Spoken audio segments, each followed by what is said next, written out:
Hello, friends, and welcome back to The Free Advantage. I'm your host, Heather Davis, and I want to invite you into a new season of real stories, real recovery, and real freedom. This show has always been about self-discovery, authenticity, and recovering a life of freedom. And this year, we are taking that journey together in a deeper way. You're going to hear raw, honest conversations with people walking this path in real time. Stories of growth, healing, purpose, and becoming whole. You'll also hear from me as I reflect on these themes that rise from the stories, answer your questions, and offer small, meaningful takeaways that you can carry back into your week. This is not just a podcast you listen to. It's a place you belong, where you are part of the conversation.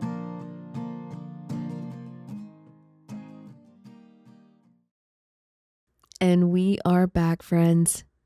I just wanted to take a moment and thank all of you who have been watching over these past few weeks, who have been listening, sharing, commenting, and liking, and giving me your time and listening in on my story. If you are just joining in, I have been, over the past few weeks, sharing my own personal life story with everyone. This process has been truly transformational for me in a lot of ways. It has brought me a lot of healing. It has opened up some awareness around some things that I still need to work on. And it has allowed me to be able to share with you guys. So everybody who's here, please pull up a seat, grab something to drink, and join me as I move into part 6 of my story. As I get started, there were some things after I listened back to last week's episode. There were a few things that I wanted to go over. I know I started sharing about mine and Sean's life, and my story became our story, but there are still a lot of things personally for me that I was dealing with during this time that we didn't talk about last week, and I wanted to bring up this week. But if you had listened back, you know that I had been sick and I had caught parvovirus when I was pregnant with my second son, and then I caught it again right before I met Sean. And I had been very ill that second time. It sent me into an aplastic anemia crisis, and it took me a long time to recover. Excuse me. And I literally had just gotten better right when I met Sean. Literally, I had been suffering for the past 2 months right before we met. And while I was feeling a lot better, my body during that time was still suffering from the loss of blood and from the virus that I had. And I didn't really know it. And through that whole first year of our marriage, we went through a big move, and all of those things were happening. And though life was going on, I was still suffering from some weird things that had started happening. I was having a lot of trouble breathing. I had a lot of gut issues. I was super foggy headed and was struggling with weird sensations in my head, and I had really bad heart palpitations. Anxiety was starting to flare up again. So I ended up going to all of these doctors during that time. I mean, I saw them all. It was endocrinologists, cardiologists, pulmonologists, gastroenterologists. I saw a neurologist. I literally saw all of the ologists out there, and all but one. And so I really wasn't being able to find an answer. Everybody was like, yeah, we can kind of see that some of these things were happening, but they can find no real cause for it to happen. And of course, as it is in healthcare, sometimes they don't really know what's wrong. And so they kind of send you on your way. And I had scheduled another appointment with my primary care at the time, because I'm still just searching for answers and trying to figure out what's going on. My anxiety is getting a little worse, and it's enough that I'm thinking I might need something for that. And I went in, and he prescribed me something for panic attacks. It was just something that I could take momentarily in the moment. But which is funny, because I'm not big on taking medicine of any sorts, because I don't like things making me feel weird. But also, he had decided to do another blood panel. And during this visit, when he got the results back, he was like, I really want to go ahead and send you to another specialist. And I'm thinking, I've seen them all. Who could really be left? And he wanted to send me to an oncologist, hematologist. And I when I had gotten sick back in Texas before, I definitely recognized the term oncologist, and those are the doctors they use for cancer. And I was like, oh, am I really here again? And, I told him I've already seen a oncologist before, they ruled out cancer. And he's like, well, I'm not really exactly sure what's going on, but your blood is really low. And so that's why, he also sent me to the hematologist. And most hematologists are also oncologists. It's something I learned along the way.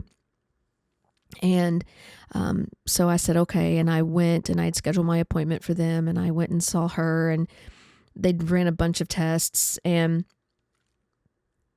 Sean and I had just moved out of my brother's house during this time into our own home. And I ended up going and getting my test results, happened to be on my birthday that year. And when I went in, she sat me down and she's like, okay, so here's basically the deal. And I was grateful again that they did not find, it wasn't cancer, but I was having really low blood, but they came back and I had really low iron. And so I was like, okay, so I'm just iron deficient. And she's like, well, it's a little bit more than iron deficiency. She goes, iron, you have iron, that works in your body, our working iron. And then you have what they call iron stores, which is where the body stores up the iron. So when it runs out of the working iron, it has something to pull from. And these stores are called ferritin. And usually you can have numbers like ranging from in the hundreds. But for me, my number was 4. So that was a little concerning because that meant I had practically 0 iron in my body. And she said this was a huge cause of why I was suffering from all of the other things. She's like, basically, your systems are really starting to suffer because there's no iron in your body and now you're losing blood. So she recommended for me that I have an iron infusion immediately. Like she wanted to keep me same day. And I was like, ooh, I really, after she had kind of explained what it was, and I said, I'm going to need some time to go home and do some research and talk to my husband. So that's what I did. And, the kind of iron that they were giving me was called iron dextrose. And this is actually a pretty dangerous iron for you to take. And later on I learned is kind of banned in every other country but America. But it is, for how bad I was, she said was the best thing to do for me at the time. And she's like, hopefully you'll tolerate it well. But when you start researching and they tell you, and then they send waivers home for you to sign, is that basically you could die or have anaphylactic reaction. And so I'm thinking, okay, so the risks are death, anaphylactic shock, or, you'll be fine. And I really, dealing with a lot of anxiety was just not about that. I was terrified. I didn't want to have anything to do with it. And I really didn't have any other options either. And I came home and, Sean, he was so good with me during that time, which is, we're newly married, coming up a little bit against a health crisis again for myself, that I'm scared, and then seeing that it's not going away. I've had this issue once, it was really bad, and less than a year later I'm dealing with it again and trying to figure out what is going on. They tested me for parvo again, and I did not test positive this time, but I eventually learned that parvo kind of can stay chronically in your system. And basically eventually what it did was it harmed the way that my body produces blood and the way that it absorbs iron. And so I struggled from that point on for years with this on and off, and it became such a thing in my life, and it was really difficult. So when we took the first iron infusion, which I did, it was about a week later before everybody convinced me, there's no choice, you have to do it, or you could die. You could have a serious complication from this. And so, obviously the reward was greater than the risk, I guess. And I remember going in, and that was a little bit of a surreal moment, because when they scheduled you to go in for your iron infusions, you go into the chemo center, and you're in there with all of the patients having chemo and having blood transfusions. And I remember the medicine that they were giving me, the iron they were giving me, you had to be heavily pre-medicated with all of these drugs to try to keep you from having an allergic reaction to it. So, that wasn't very comforting. But looking around and talking with some of the people that I was sitting next to in this space, realizing, oh, they're in here because their life is at risk in what I, at that moment for me, felt like so much greater than where I was at. And I was grateful that I had the opportunity to get the iron and that it would help. So the infusion was about 8 hours long. And I remember after we were all done, just trying to walk to the car, I mean, my body was wiped out. Immediately, I started feeling the effects of the iron. It's kind of funny because it's iron. But my whole body felt so heavy from it. It started immediately affecting my joints and my muscles because that's what iron does. It can attack your joints, and I was exhausted. And I went home. They put me in the bed and I rested for about 2 solid weeks before I could really get up and be a part of the world again. I suffered from a lot of pain right afterwards because of it, and it just took me a while. But I remember looking back at pictures of me on my birthday that year. I was just white as a ghost. I was pale. I was super thin. It was underweight, and you could just see it in my eyes. And I learned over the years that when iron started becoming an issue, there's a look that I get to my eyes, and I'm like, I always know that that's a precursor to like something is shifted and I need to go get checked again. But within like 4 or 5 days, I went from that to looking like an Oompa Loompa. My whole body was orange. I, absorbed that iron to my skin until like it could flush out all the extra. But after like 2 weeks, I just woke up one day and I got up and was like, I'm going to clean the house. And my mom was warning me. She's like, be careful, don't overdo it. But I was like, oh, there's nothing to overdo. I felt great. I literally was a new human being. Before I was struggling with energy at all and not being able to I would be really tired all the time, wouldn't be able to really function a lot throughout the day, and having all these pains and issues and these struggles and having a lot of brain fog. And then I just woke up and I felt like $1,000,000. And I was like, wow, this was incredible. This was amazing. I went back, had my levels checked. Everything was going great. And I was like, great, I'm home free. Then, we're all good. And that lasted for about 3 years. And I constantly go back once a year and get checked just to make sure that my levels are doing good. But on that third year in 2015, I had went back and I realized at the time I had no thought that it could be not good. I mean, I've been back every time so far and everything has been great. But I went back this time, and when I got the news about my levels having dropped again, it really devastated me. I was not prepared. I remember just going and sitting in my bedroom up against the bed on the floor, just crying, because I was like, how is this happening to me again?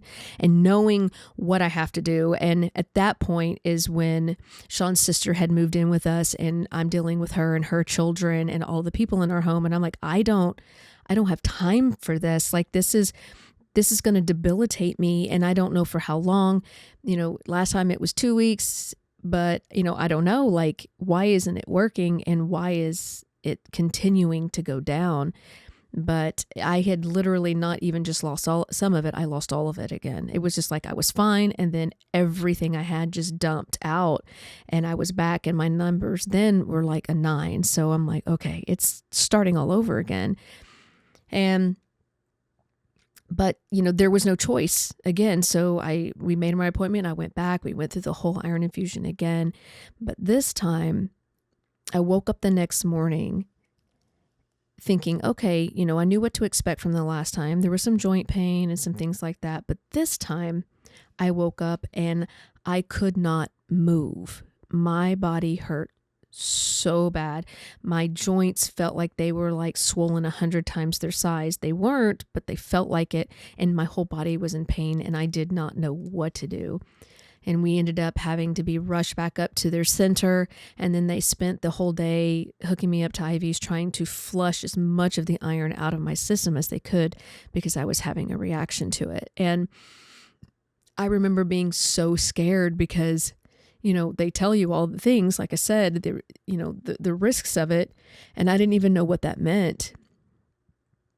But come to find out, it meant that I could not have that iron anymore. I would have to, if I had to have an infusion again, I would have to move to a separate iron. I couldn't continue to take the iron I had because I had already had a reaction to it.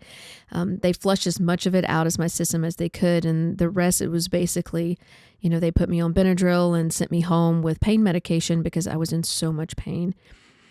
And it took again a couple of weeks to get back on my feet to where I could get up and move around the house. But it literally took me almost an entire year to fully recover from the reaction to that iron infusion. I suffered greatly with my joints. It was kind of like, once you're down, you're down.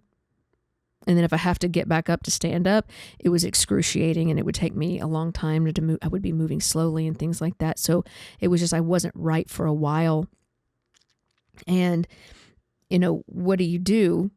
That luckily my body had been flooded with so much iron, they can only flush so much out of your veins at the time after it's been almost 24 hours. So I absorbed enough for me to be well for a while. And, you just kind of hope for the best.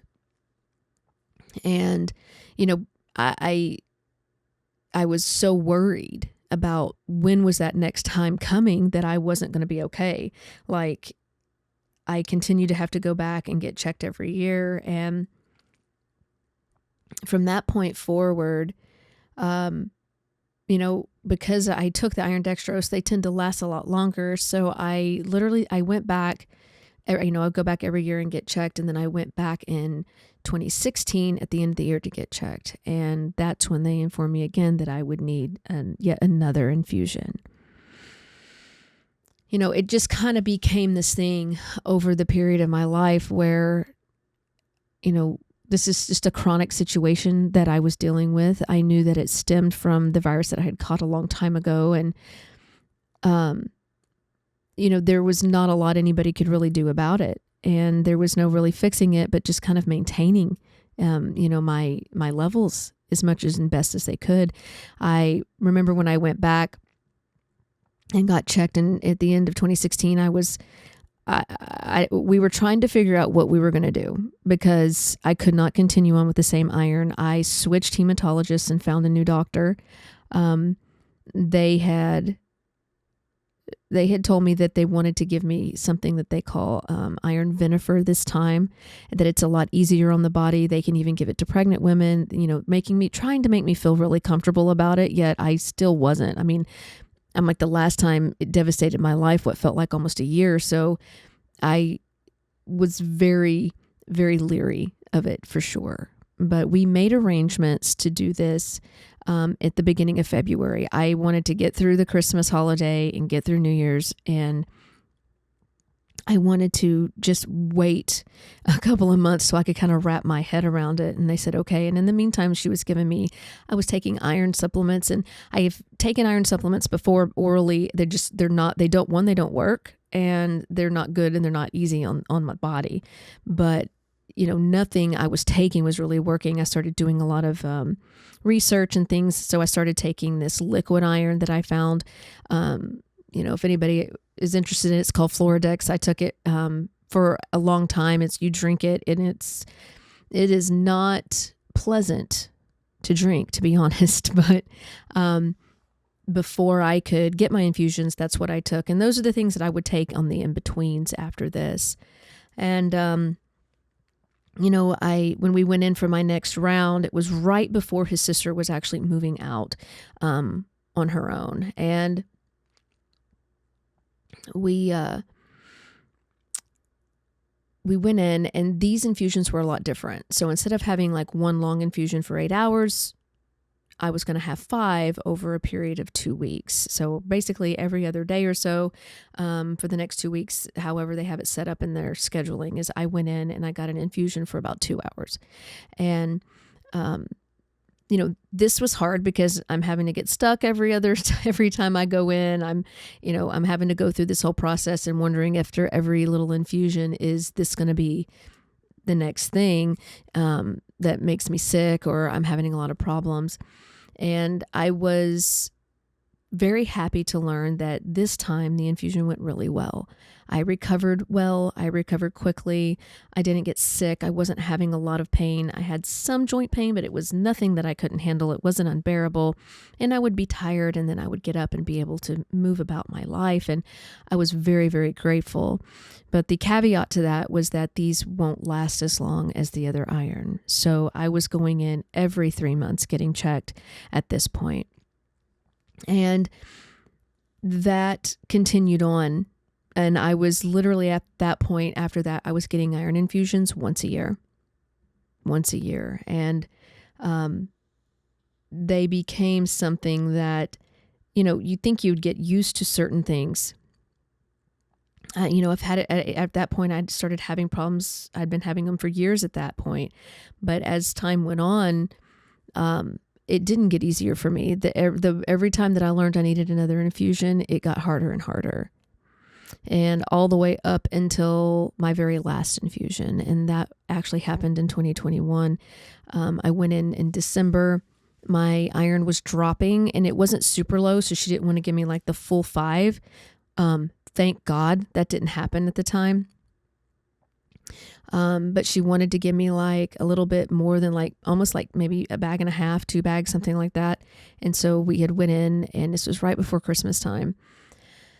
And I was like, okay, it's not that big of a deal. It's not that much. We'll be fine. But they gave me the bag. I was there for about 2.5, 3 hours. We left, and we probably had about a 30-minute drive home from where we were. And by the time I got to the house, I couldn't move. I couldn't move my body at all. I started feeling very, very, very strange. I could not move my body. I started getting this weird rash on me, and I was in excruciating pain. Like, I remember sitting in the car because I was so tired after the infusion. And I remember when he woke me up and he's like, "We're home." I went to go move my hand, and I couldn't. And I started freaking out. He immediately just turned around, and we went straight back to the hospital. Now, this was after COVID. This had happened after COVID. So they were still not letting people in the hospital. So when we got to the emergency room, he wasn't allowed to go in with me. So I was terrified yet again. And I went in by myself, and they were immediately put me up. They put me on all these kinds of medications because I was having yet again another reaction to this iron. And, luckily I was okay. This did not take me a whole year to recover from, thankfully. But it did take a couple of months. And, I still was dealing with the issue that my iron was really low, and this bag really didn't do much to help. So when I went back to my hematologist a couple of days later after to follow up with what happened, I think this is, for me, what is so sad about our, the state of our medical care in this country, because when I went in, she was like, "Well, you've had a reaction to this iron." And she goes, "There's really not much else I can give you." And she goes, "But I can't give you any more infusions." She told me that because I had had 2 separate types of iron, and I've had really bad reactions to them already, that it was extremely dangerous for me to continue getting infusions, and that I could not do it, and she would not give them to me. And that the best course of action for me was to find whatever I could take over the counter and basically hope for the best. And she released me from her care. And, she no longer wanted to be my doctor, which is crazy to me because I'm like, this is your job. I pay you to do this. But at this point for her, I had become a liability, and she literally sent me walking. And honestly, I was freaking out. 1, I didn't even know a doctor could do that. And 2, what am I going to do? I can't take iron infusions anymore. Nothing that I can take over the counter works. I have been, even in between these other infusions throughout the years, I've been taking this liquid iron and it's doing its best. Like, it works enough to keep the working iron in my body every day going, but it's not enough that my body will actually build the stores from it. And we really didn't know what was going on. We didn't know why my body could not store the iron from the things that I was taking unless I had an infusion. And really, it was only basically the infusions were flooding my body until it all ran out. And then that was it. It really wasn't storing it then and not doing it continually. So, Sean and I both went on this mission to kind of figure out like why and what we were going to do. And we were praying. And Sean had been praying relentlessly, for God to heal me and to show us what was going on. And, I found this one doctor through my chiropractor, and I went and saw her, and she is, but she calls herself kind of like a blood detective, where she takes a lot of labs and she can kind of see what really is going on underneath the surface from what people see, even when your levels can sometimes be normal. But when I came in and I told her, my story about my iron stuff, and then she, read all my blood work, she was like, okay.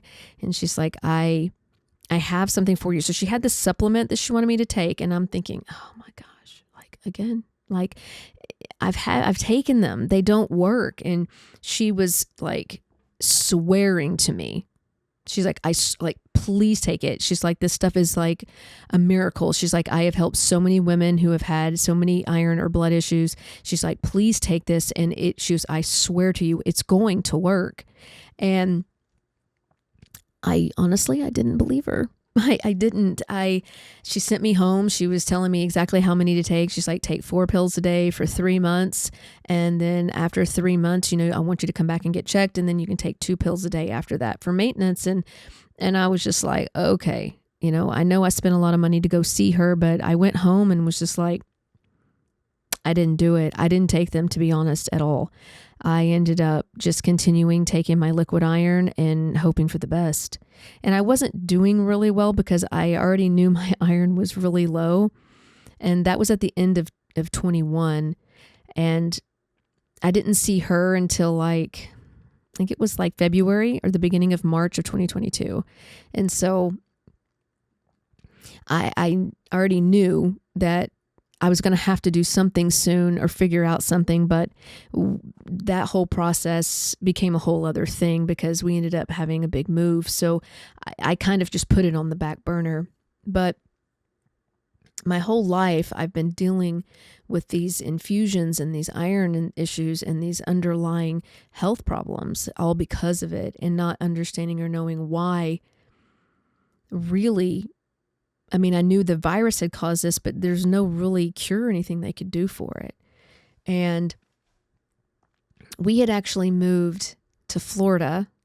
And when we did, and I know that if you've been listening and you know that we were living in Florida for a while, but when I got there, healthcare is a little different in Florida than it is everywhere else. The kind of the way that they do things there is a little bit different. And so getting a doctor is not easy, and you have to wait a really long time to see somebody. And I was getting a little concerned because I know what it means if I lose all of my iron. Like, there's not going to be a hope to just like take some vitamins and it's just going to be okay. And so because I was waiting to get into somebody to get some blood work done, I started taking the iron pills that she gave me. I was like, well, I got to do something. And so I took them, and I was really leery about taking 4. To me, that just felt like a lot. I don't know why it did, but it just, for me, felt like a lot. So I was like, I'm only going to take 2 a day and we'll just see what happens. And I heard it already known what my blood levels were before. So, I took those for 3 months. I took 2 a day for 3 months before I got in, and I got my blood work done with the doctor. And when my blood work came back, I still have that blood work, and I keep it out. At the time, I used to keep it on my refrigerator until we moved here to Texas, and now I just keep it up on my bulletin board. But I keep up those test results because it was I remember when I got them, I just kept staring at them and thinking, this can't be right. But I remember just sitting in my car crying. And I called Sean, and of course, I'm always called Sean after every iron blood work that I had done, and I was always crying because it was always just bad news. And he, as soon as he answered the phone, he's like, "Baby, he's like, it's gonna be okay." Like he was already expecting it, and I was like, "No, like you don't understand.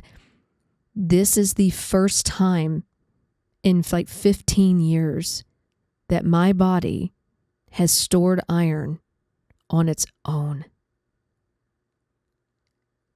I was in pure shock.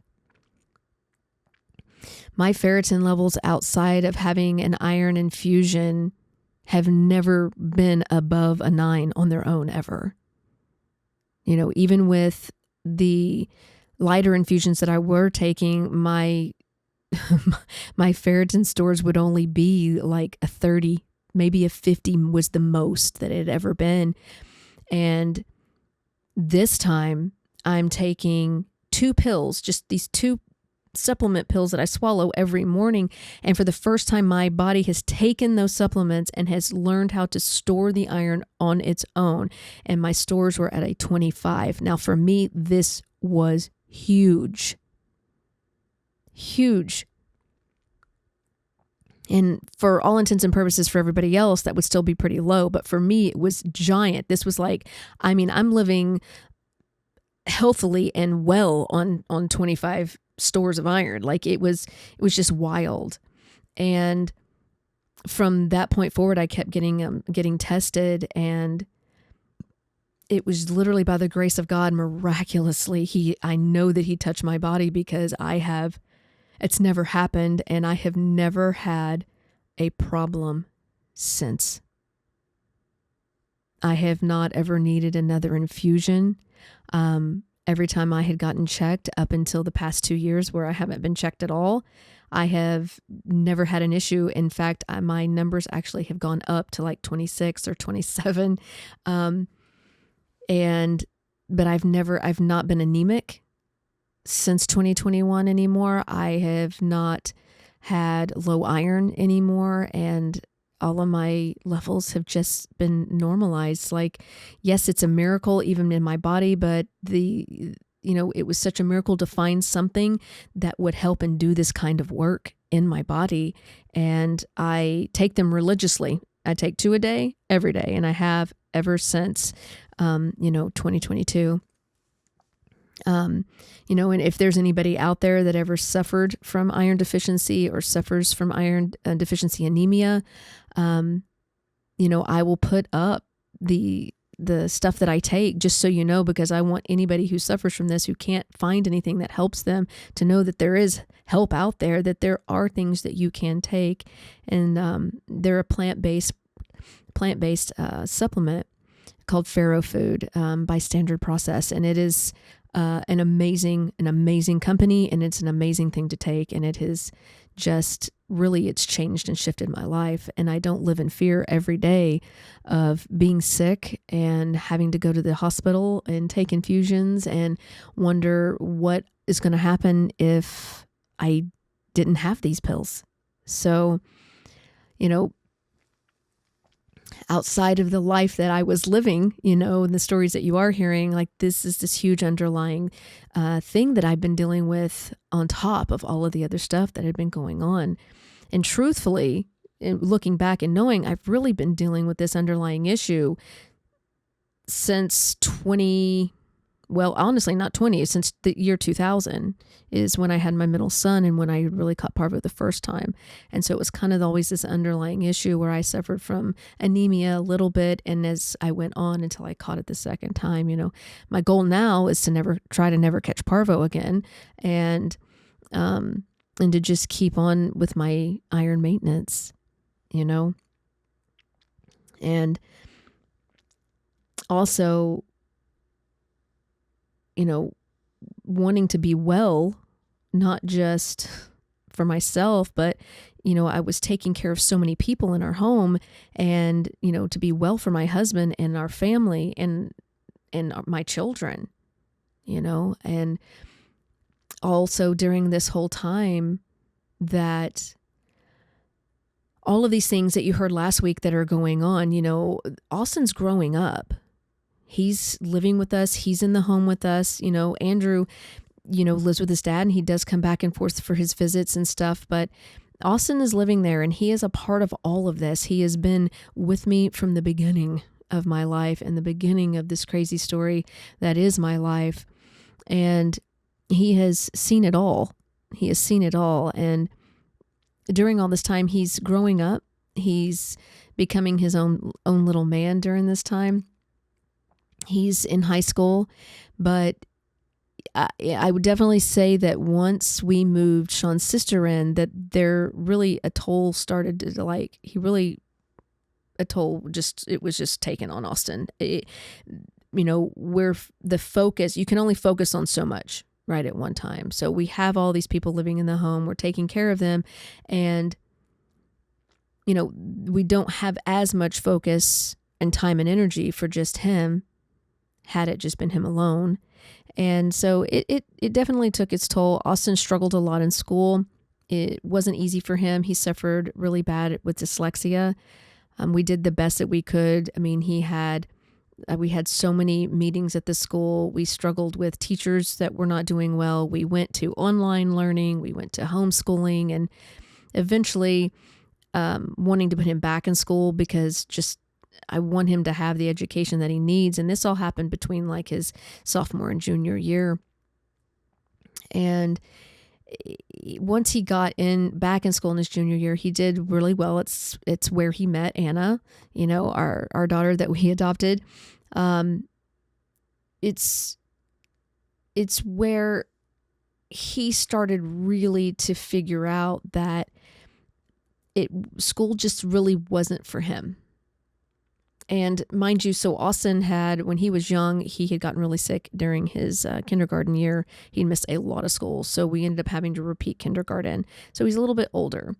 And when we had taken him out of school to do online learning, and then he did some homeschooling, when he went back, because Austin really suffered educationally, when he tested, they wanted to hold him back again and put him in sophomore year when he should have been a junior.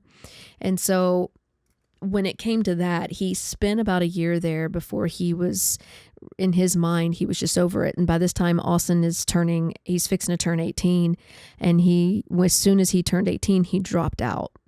And this was devastating to me. I didn't know what that meant for him to not finish high school. I myself had not finished high school and had to get my GED. So I knew what that meant for me, and I didn't want that for him.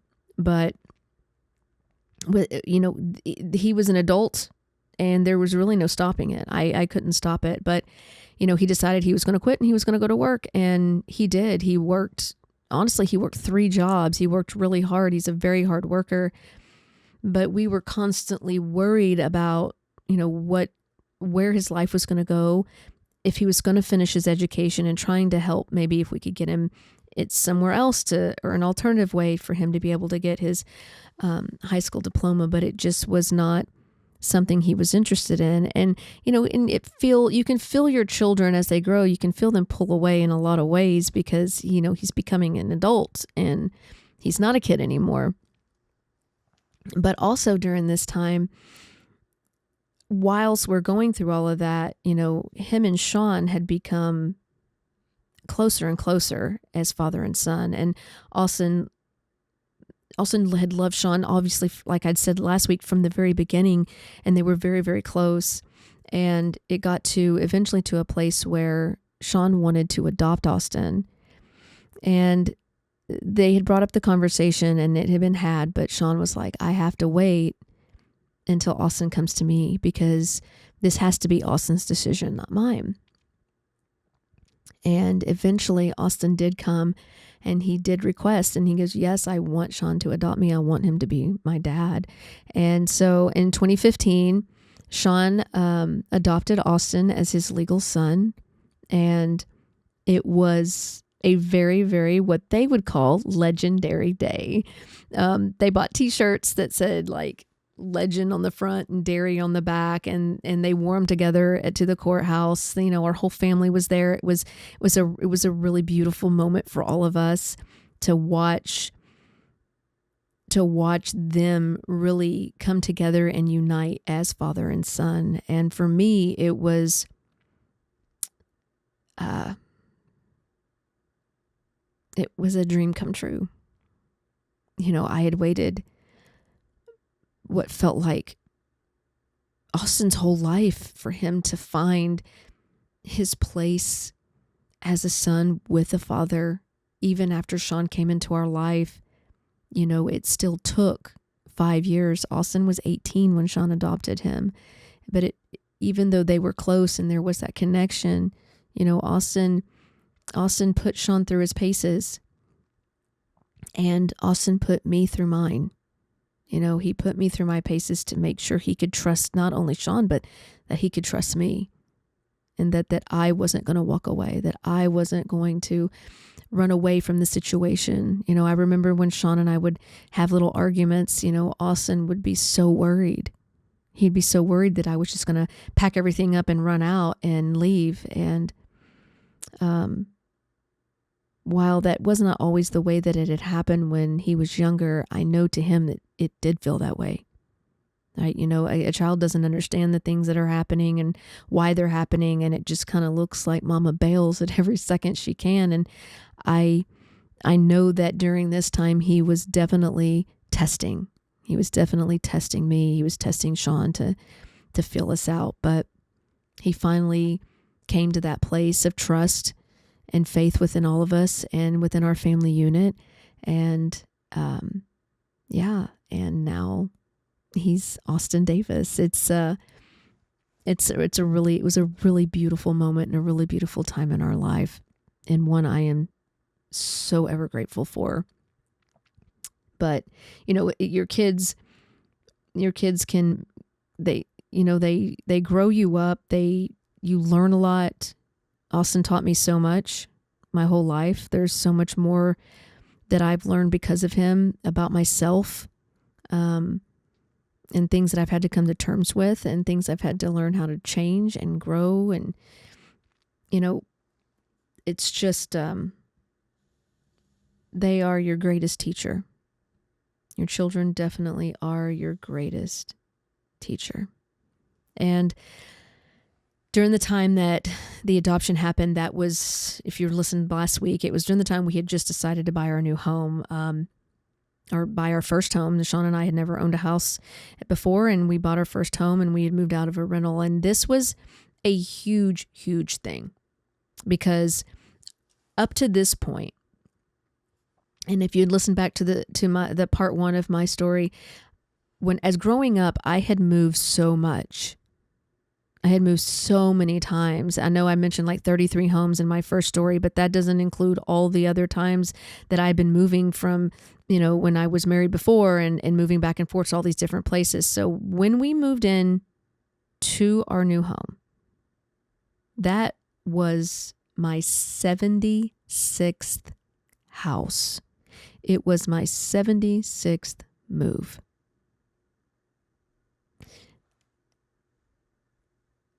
Saying it out loud, the number feels unreal.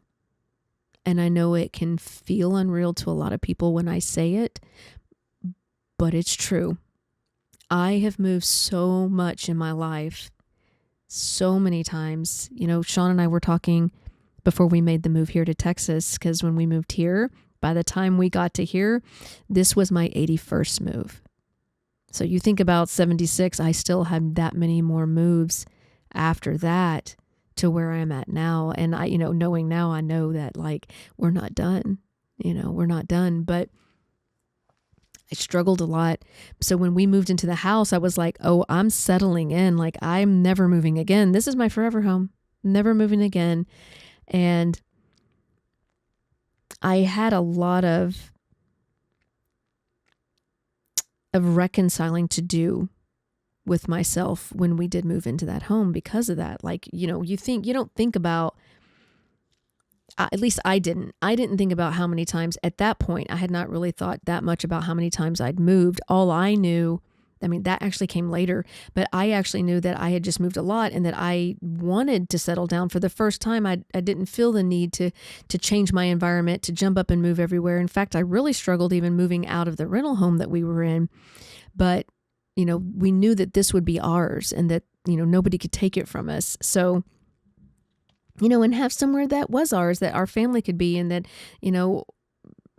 the rest of our kids could just kind of grow up and have this kind of stable home that they had roots in. I mean, it was kind of weird because they're already grown, but it's how we felt at the time.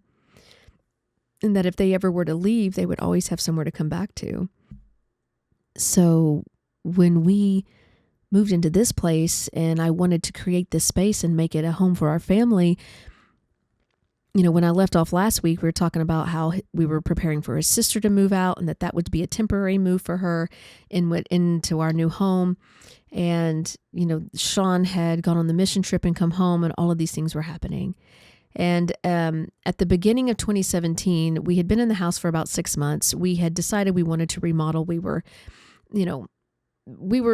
the house, for what we thought was perfect. Like, all of these things were great. And so we're like, okay, so we started doing yard work. We started remodeling things in the kitchen. Basically, let's be clear, I was demolishing things, really. I was tearing stuff out and, trying to aesthetically start making this what we wanted. And in the meantime, we were preparing for his sister to move out. So we had helped her and her family get on their own, get their place, get them set up. We helped furnish their apartment. We did all of the things to set them up for success. And in the process, I had just gone through the iron infusion. So we're doing the best that we can. And right after they had moved out, Sean ended up switching jobs. He had got offered another job making more money. And this job was based out of Florida. So he would be traveling a lot, but the money was really good. So we decided that was the better option for us. And we had undertaken a lot with his sister. So, we could have actually used the money to help kind of do the things we wanted to do in our new home. And when we started traveling, I mean, his sister moved out in February and we started traveling at the very beginning of April. It was the first week of April.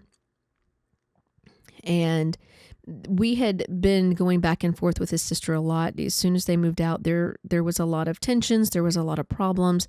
It's not easy after being in a place where somebody's been helping take care of you the entire time for the past 3 years, and then moving out in a space that they weren't really wanting to move out. It was something we really had to push them to do. And,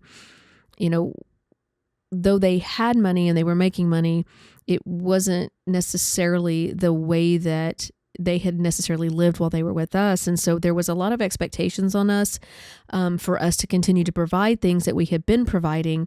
And we were no longer in a place where we were willing to continue to do that. We did some things, but we weren't going to continue to pay the rent. We weren't going to continue to, buy all the things that you want. Those are things that you're going to have to start picking up, and they are quite capable of doing so. And while she was with us, we made sure of it before she ever left our home. And eventually all of that just became a little bit too much for her. And hearing the word no became something she just was not happy about. And there ended up being another loss in their family. And there was a lot of expectation on Sean to provide for things for that situation. And when he said no, it became something that became too much. She became a little bit hostile about it. And she chose to sever the relationship with our family. And after all the work and all the time and the effort that we had put in,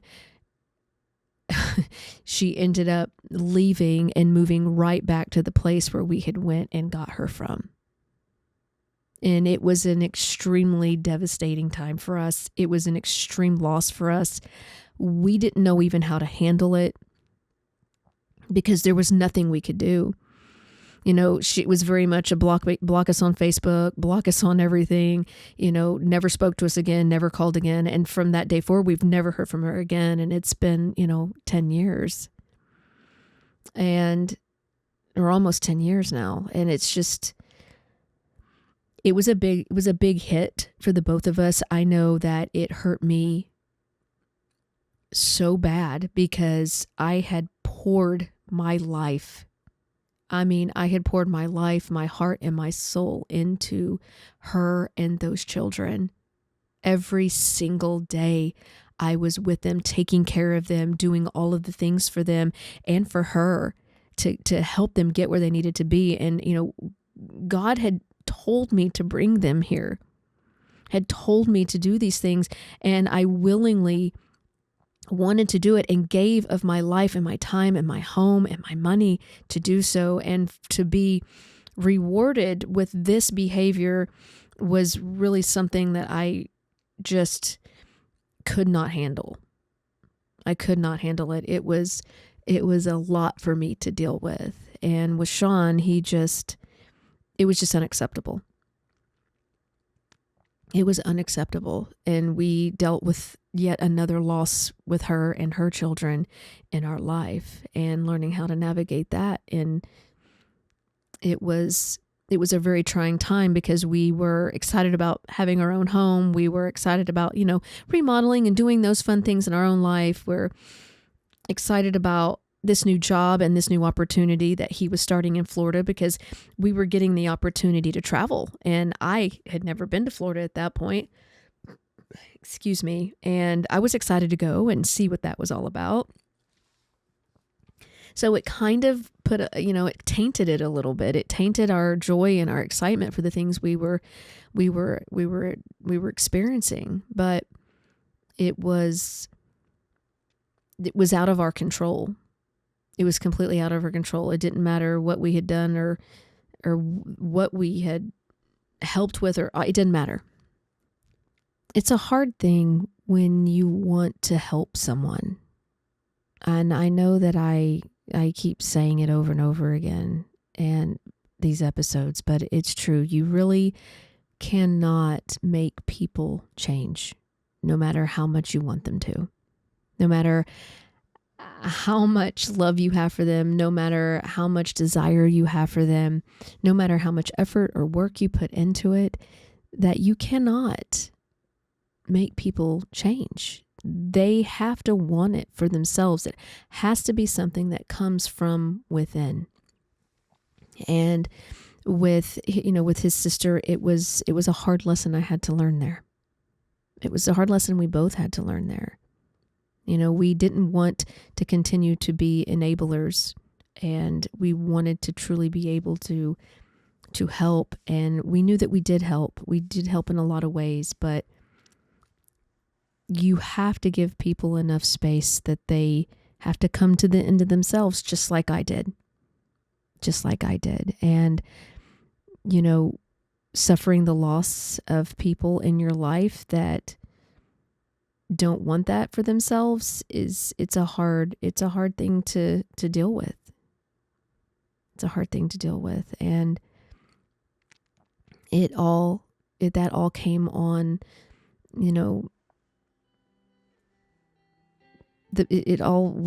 our life changing into this new thing was all on the heels of that. So us moving into Florida and this new life and this new job and stuff, it was all tainted a little bit, and the joy of it was a little bit dampened because of what we had just lost. It was a big loss for us.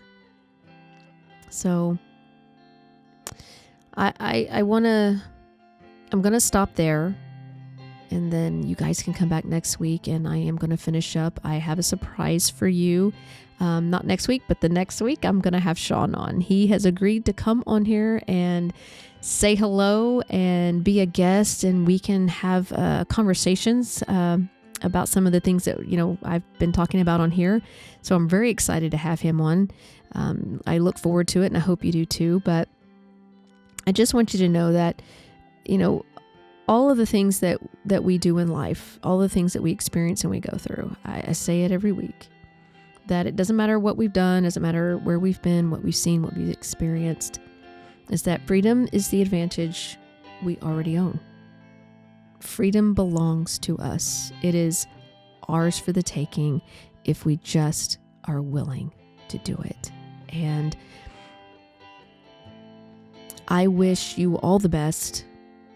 I pray for your own willingness. I pray for my continued willingness to do the things that I do and to continue to make the changes in my own life.